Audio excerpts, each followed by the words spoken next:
नमस्कार साथियों। आज हम लोग देखेंगे क्लास 12 ऑर्गेनिक केमिस्ट्री यूनिट 7 का लेक्चर 7 है ना, 7वां वीडियो है। इसके पहले हम लोग एल्कोहल और फिनॉल कंप्लीट कर चुके हैं। उसको जाकर जरूर एक बार देखिएगा, है ना। आज हम लोग देखेंगे ईथर, है ना। यूनिट 7 में एल्कोहल, फिनॉल और ईथर तीन टॉपिक, दो टॉपिक पहले हो चुके हैं और ये वाला टॉपिक हम लोग देख रहे हैं। ठीक, होता क्या है ईथर? सबसे पहले एरोमेटिक या एलिफेटिक हाइड्रोकार्बन के एल्कोक्सी या फिर एरिलॉक्सी व्युत्पन्न को ईथर कहते हैं, है ना। हाइड्रोकार्बन के एल्कोक्सी या एरिलॉक्सी व्युत्पन्न को ईथर कहते हैं। तो कहने का मतलब, इधर से आर बॉन्ड एच हाइड्रोकार्बन है, यहाँ से हाइड्रोजन निकलेगा और एल्कोक्सी समूह जाके जुड़ जाएगा। होगा क्या? R bond O bond R. ठीक, ये क्या है? हमारा ईथर है। इस तरह से हम लोग मतलब एलिफेटिक है, एरोमेटिक भी ले सकते हैं, मतलब एल्कोक्सी समूह है और एरिलॉक्सी समूह भी ले सकते हैं। यहाँ से होगा क्या? आर बॉन्ड एच और यहाँ से हाइड्रोजन निकलेगा और उसके जगह पर जुड़ जाएगा एरिलॉक्सी, मतलब ये बेंजीन रिंग वाला है, एरोमेटिक है। तो होगा क्या? आर बॉन्ड ओ और यहाँ से एरिल समूह जुड़ जाएगा। इसके जगह पर अब एरोमेटिक हाइड्रोकार्बन लेंगे, मत कहने का मतलब हमने बेंजीन ले लिया। क्या ले लिया? Benzene ring. ठीक, यहाँ से कहीं से भी बेंजीन रिंग के कार्बन के साथ हाइड्रोजन बाहर निकाल देंगे और उसके जगह पर एल्कोक्सी, कहने का मतलब ओ आर समूह जोड़ देंगे। तो बनेगा क्या यहाँ पे? बेंजीन रिंग और इधर से आपका ओ आर, ये भी आपका क्या है? ईथर है। या फिर यहाँ एरिलॉक्सी ले लेते हैं, तो बेंजीन रिंग, बेंजीन रिंग यहाँ से हाइड्रोजन को बाहर करेंगे और उसके जगह पर एरिल समूह जोड़ेंगे। कहने का मतलब हाइड्रोजन हमने निकाल दिया और इसके जगह पर एरिलॉक्सी समूह हमने जोड़ दिया। होगा क्या? यहाँ से आपका बेंजीन रिंग,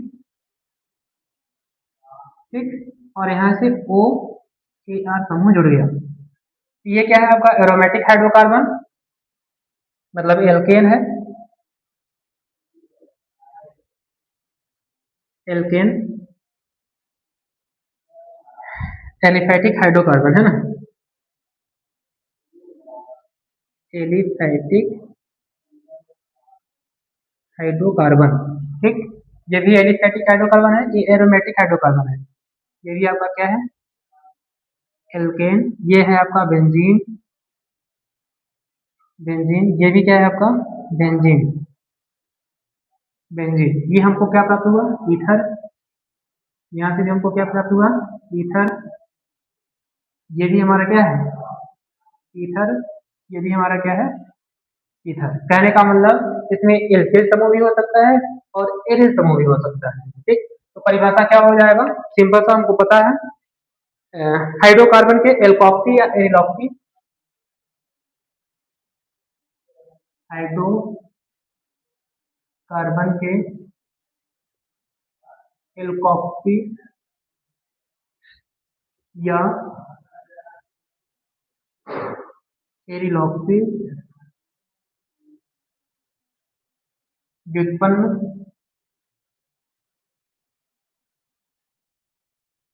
को ईथर कहते हैं। ईथर कहते हैं। या फिर एक और परिभाषा ले सकते हैं, हाइड्रोकार्बन के हाइड्रोजन परमाणु को एल्कोक्सी समूह या फिर एरिलॉक्सी समूह द्वारा प्रतिस्थापित करने पर प्राप्त होने वाला यौगिक ईथर कहलाता है। तो सिंपल सा एक और परिभाषा हम लिख सकते हैं, हाइड्रोकार्बन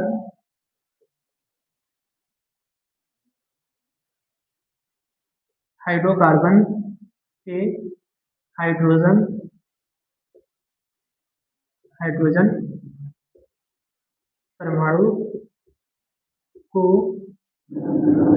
एल्कोक्सी एल्कोक्सी या एरिलॉक्सी एरिलॉक्सी समूह द्वारा प्रतिस्थापित करने पर प्राप्त होने वाला यौगिक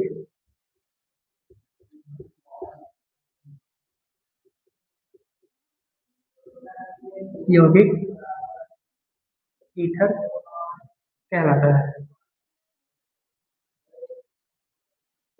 इसको नीचे लिख लेंगे, इसका एग्जाम्पल हम लोग देखेंगे, है ना। एग्जाम्पल यहाँ से हो जाएगा CH3O और जैसे CH3, तो मेथिल मेथिल दो बार है तो डाई मेथिल ईथर हो जाएगा। Di methyl ether. Second example, यहाँ से है C2H5 और बीच में O, इधर से है CH3, यहाँ से है एथिल समूह और यहाँ से मेथिल समूह है, तो एथिल मेथिल ईथर हो जाएगा। नाम क्या हो जाएगा? एथिल, इधर से मेथिल और ईथर। ठीक, इस तरह से हम लोग ईथर होता क्या है समझ लिए।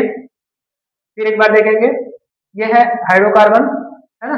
हाइड्रोकार्बन के एल्कोक्सी या फिर एरिलॉक्सी, कहने का मतलब एलिफेटिक भी समूह हो सकता है, एरोमेटिक भी हो सकता है।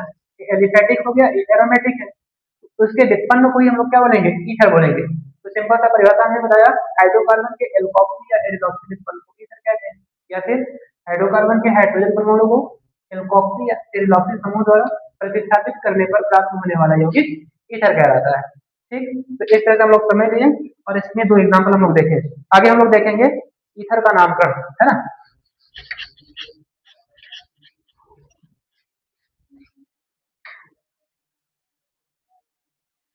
अगला टॉपिक हेडिंग डालेंगे, मतलब ईथर का नामकरण। नामकरण में पहले हम लोग देखेंगे साधारण नामकरण। साधारण नामकरण, साधारण नामकरण में आधार हो जाएगा एल्किल समूह और लास्ट में ईथर लगा देंगे, है ना। इसके लिए आधार हो जाएगा एल्किल प्लस ईथर। कहने का मतलब कार्बन के लिए शब्द और प्रत्यय लगेगा इल। एग्जाम्पल समझते हैं, चलिए एग्जाम्पल समझते हैं। पहला नंबर, इधर से है CH3, इधर से है O, इधर से है CH3, है ना। कहने का मतलब ये आपका एल्किल ग्रुप है, ये भी क्या है? एल्किल ग्रुप है।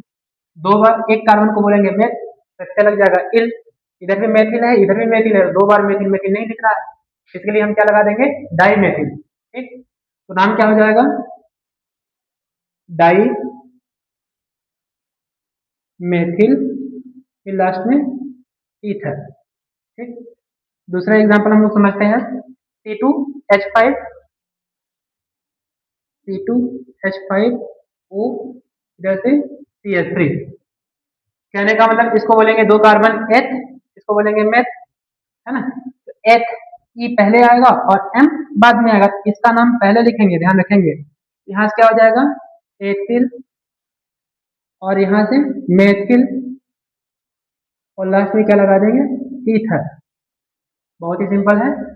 तीसरा एग्जांपल समझते हैं, यहाँ से है C2H5O, इधर से देखिए C2H5, यहाँ से भी है एथिल, यहाँ से भी है एथिल, तो डाई एथिल ईथर। नाम क्या हो जाएगा? डाई एथिल ईथर, है ना। चौथा एग्जांपल देखते हैं, तीन कार्बन लेते हैं, C3H7 और यहाँ से O, इधर से है CH3। इसका नाम होता है प्रोप, तीन कार्बन को प्रोप बोलेंगे, और इसका मेथ, P पहले आएगा कि M, ये M आएगा, मेथिल प्रोपिल ईथर।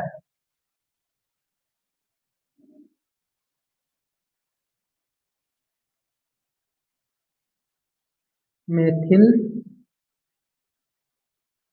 प्रोपिल और ईथर। अगला नंबर, यहाँ से है C3H7O, इधर से है C2 H5। नाम क्या हो जाएगा? Ethyl propyl ether. Ethyl propyl ether. ठीक, तो आगे हम लोग देखेंगे कौन सा नंबर, 6 नंबर। 6 नंबर में हम लोग देखते हैं एरोमेटिक रिंग लेके, है ना, हो जाएगा यहाँ से C6H5O, इधर से हो जाएगा CH3। ध्यान रखेंगे यदि इतना रहेगा तो इसको बोलते हैं फेनिल, कहने का मतलब, या फिर इसको हम ऐसा लिख सकते हैं, ये आपका बेंजीन रिंग, ठीक, बीच में से क्या है, O है, और इधर से क्या है, CH3। तो यदि इतना रहेगा तो इसको बोलते हैं फेनिल, इसको बोलते हैं मेथिल, है ना। फेनिल मतलब P से स्टार्ट होगा, मेथिल N से स्टार्ट होगा, या फिर फेनिल पहले लिख सकते हैं और मेथिल बाद में लिख सकते हैं, कोई दिक्कत नहीं। तो methyl phenyl ether, methyl phenyl ether. 7वां नंबर C6H5O, C6H5। फेनिल समूह कितने बार है? 2 बार है, तो di phenyl ether, di phenyl ether.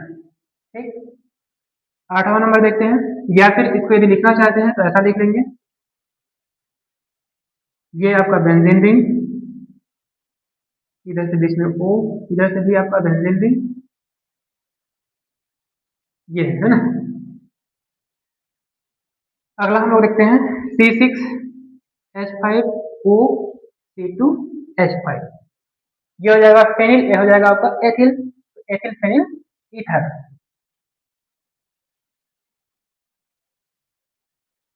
Ethyl phenyl और ईथर। ठीक, इस तरह से और भी समझ सकते हैं हम लोग।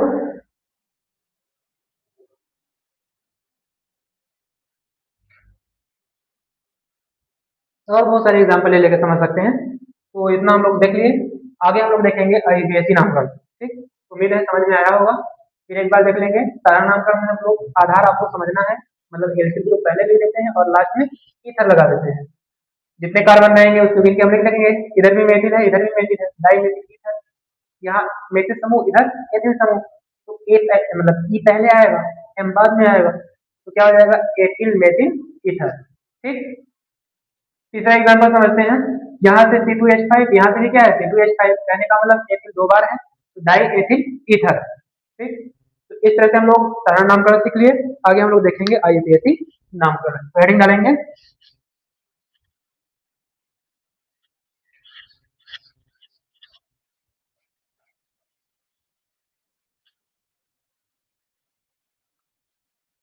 IUPAC नामकरण, है ना।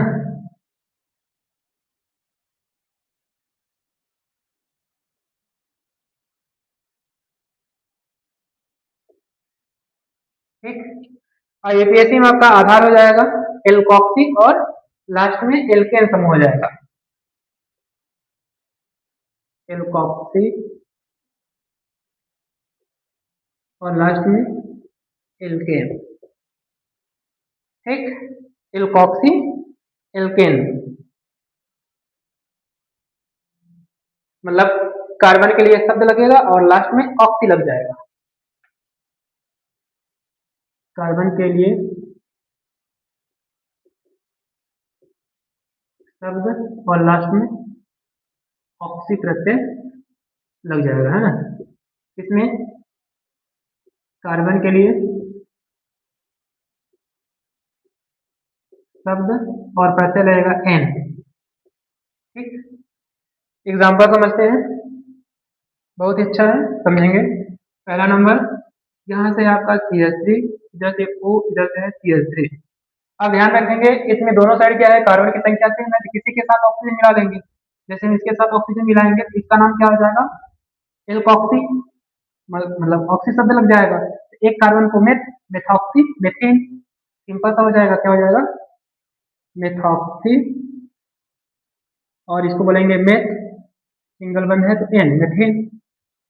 दूसरा एग्जांपल देखते हैं। यहाँ से हो जाएगा CH3, इधर से है O, इधर से है C2H5। कहने का मतलब जिसमें कार्बन की संख्या ज्यादा हो जाएगी वो ब्रांच में काउंट होने लगेगा। कार्बन की संख्या जो कम होगा उसके साथ ऑक्सीजन काउंट हो जाएगा। यहाँ से आपका क्या हो जाएगा, मेथॉक्सी एथेन, है ना। इसका नाम क्या हो जाएगा, मेथॉक्सी और मेथेन। तीसरा एग्जांपल देखते हैं यहाँ से C2H5O, C2H5 किसी के साथ ऑक्सीजन काउंट हो जाएगा तो एथॉक्सी एथेन, एथॉक्सी एथेन। ठीक, अगला नंबर देखते हैं। 3 कार्बन भी ले सकते हैं तो क्या हो जाएगा यहाँ से C2H5O, C3H7, इसके साथ ऑक्सीजन काउंट हो जाएगा एथॉक्सी प्रोपेन,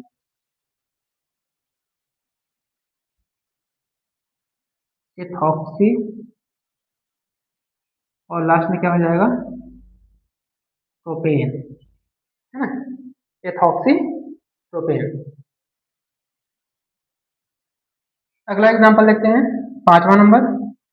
इधर से है CH3, इधर से है O, इधर से है C3H7। इसके साथ क्या हो जाएगा, जहां कार्बन की संख्या कम होगी उसके साथ ऑक्सीजन काउंट हो जाएगा, ध्यान रखेंगे। यहाँ एक कार्बन है इसके साथ ऑक्सीजन हो जाएगा, क्या हो जाएगा, मेथॉक्सी, और इसका नाम क्या है, प्रोपेन। तो नाम क्या होगा, मेथॉक्सी और लास्ट में प्रोपेन, मेथॉक्सी प्रोपेन। ठीक, अगला एग्जांपल देखते हैं, 6 नंबर। यहाँ से है C6H5O, इधर से है CH3। कहने का मतलब कार्बन जिसके साथ कम होगा उसके साथ कार्बन काउंट हो जाएगा, है ना। तो क्या हो जाएगा, मेथॉक्सी और लास्ट में क्या लग जाएगा, बेंजीन। आईपीएसी में ये वाला बेंजीन है ना, साधारण नामकरण करेंगे तो क्या होगा, फेनिल काउंट होगा, है ना। या फिर ब्रांच में रहेगा तब तक भी हम क्या काउंट करेंगे, फेनिल। लेकिन यदि हम आईपीएसी करेंगे जैसे ही हम लिखेंगे तो बेंजीन नाम लिखना पड़ जाएगा, इसका नाम पहले लिख लेंगे। कम कार्बन है इसलिए ऑक्सीजन इसके साथ काउंट हो जाएगा। एक बोलेंगे क्या, मेथॉक्सी, मेथॉक्सी और इसका नाम क्या हो जाएगा, बेंजीन। ठीक, 7वां नंबर C6H5O, इधर से C6H5, हम किसी के साथ एक ऑक्सीजन काउंट कर लेंगे, है ना।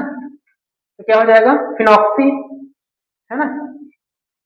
मतलब फेरिल शब्द है इसलिए क्या हो जाएगा, फिनॉक्सी शब्द लग जाएगा। एक के साथ किसी के साथ ऑक्सीजन काउंट कर लेंगे तो फिनॉक्सी,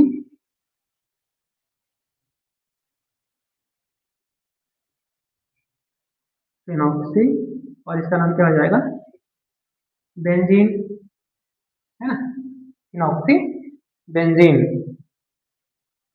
8वां नंबर, यहाँ से है C2H5O, इधर से है C6 और H5, इसका क्या हो जाएगा, एथॉक्सी बेंजीन,